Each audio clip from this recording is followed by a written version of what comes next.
How often do you open a favourite electronic gadget that you've not used for a while and you look inside it and you see that the battery's leaked and there's all that white and blue gunge around the battery and it may have spread elsewhere as well?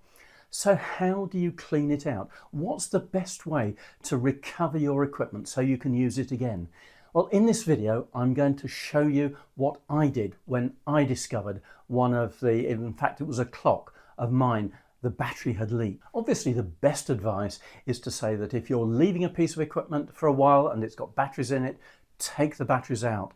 But it's just so easy to forget and you can't always remember everything. So it's bound to happen to people at some time or another. And also, even if the battery doesn't leak, you often find that there's a blue residue around the contacts that seems to appear out of nowhere.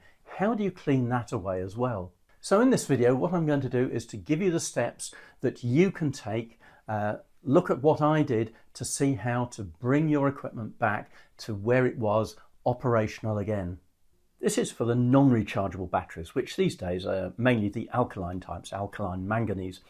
The residue left though is alkaline, and an acid, a weak acid such as I'll explain later, will start to remove this.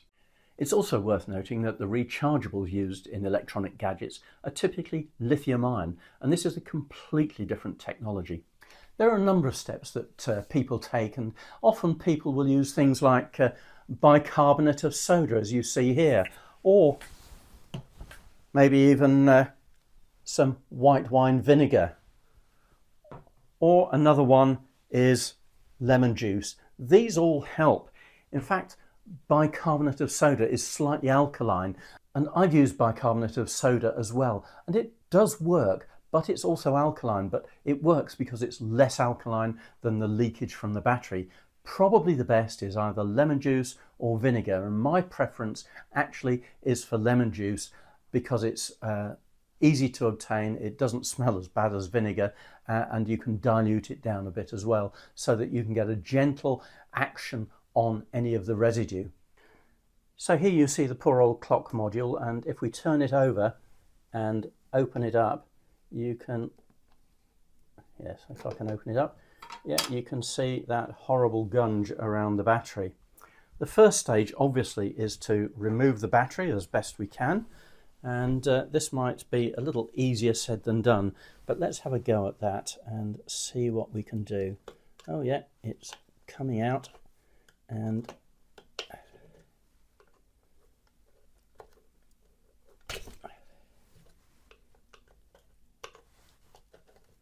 yeah, the battery is out, and you can see that horrible. And here you can see within the battery compartment there's an awful lot of horrible revolting stuff. So the first thing to do is to gently brush that out, and we'll start using an old toothbrush for that. So what I'm going to do is to first of all actually put some paper underneath it, take the old toothbrush, make sure it's one you're not going to use again, and you can see some of this is starting to come away quite nicely.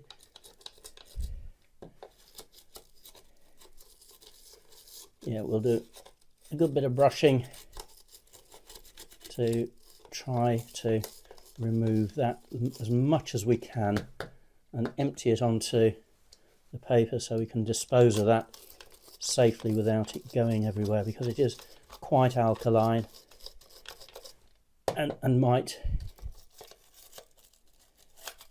some people may not like or their skin may react to it. So we've got a good amount of it out there, and what I'll do is just clean away a little bit more.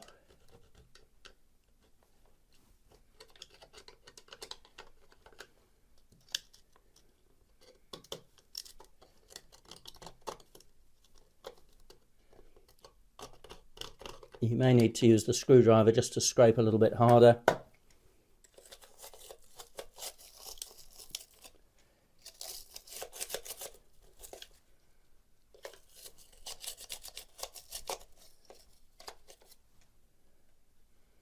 So that's actually not looking too bad now.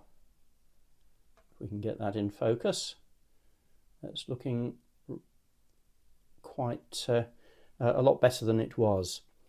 Right, the next step, and I'll just cut the camera. The next step is to actually paint a little bit of dilute lemon juice onto the contacts, and then we'll have to wait a little while to let that react properly.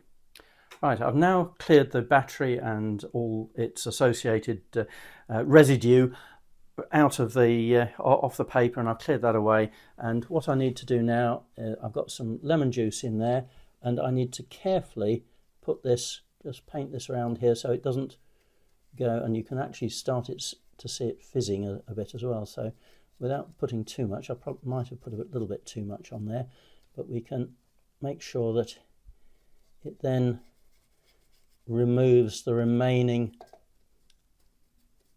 residue and hopefully leaves the contacts cleaner than we thought they might. So we'll just make sure that that's all okay, and we'll leave that for a little while just for the reaction to occur, and we'll come back to it when the reaction has taken place, and hopefully things will be a lot cleaner.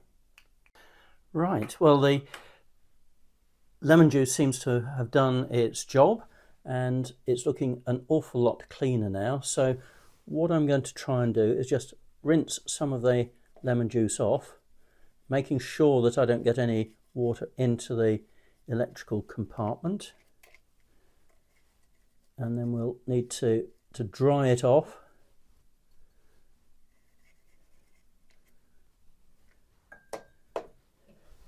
With some more paper, making sure that everything is dry and free from any of the residue, and then we may well be able to have a look and see whether it works or not. I'll just clean that out, spend just a little while, make sure that everything is clean and dry, not quite as dry as I would like.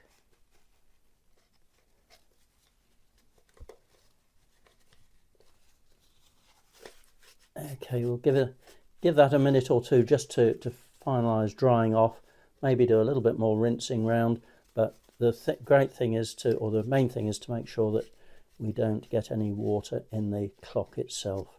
So we'll see how that goes in just a minute. We'll just let that dry off. Right, that's now had a few minutes to dry, and what I've got is a new battery, so we'll put that in and see whether it works. And lo and behold, yeah, it's working perfectly. So there you are. That shows you just how easy it is to do some of these repairs. Regardless of what it's like, you can actually resurrect many of them, but you do have to be a little bit careful that the leakage hasn't gone into the electronics and damaged any of that, because you may have to do a little bit of work on that as well. So I think that's a great result. So what are the precautions that we should use? First, be careful not to get any of the alkaline residue on your hands, as it might irritate the skin. Make sure that you properly clean the area where the residue was, both with the acid and then water to wash away the acid. Then make sure you don't get any acid or water on the electronics, as this might cause further damage, and make sure everything is totally dry before using it again. After using the acid, sometimes a little extra work may be needed to remove any of the effects of the corrosion. Often a bit of scraping with a screwdriver will do, but be very careful not to overdo it. And now for my next project. So there you are. Those are the steps that I took to bring that clock back to life again. I was able to get rid of all that gunge quite easily, and with a little bit of time, care and proceeding gently, we were able to renovate that clock again. If you've enjoyed this video, please don't forget to watch some more of our videos and also like and subscribe. Thank you.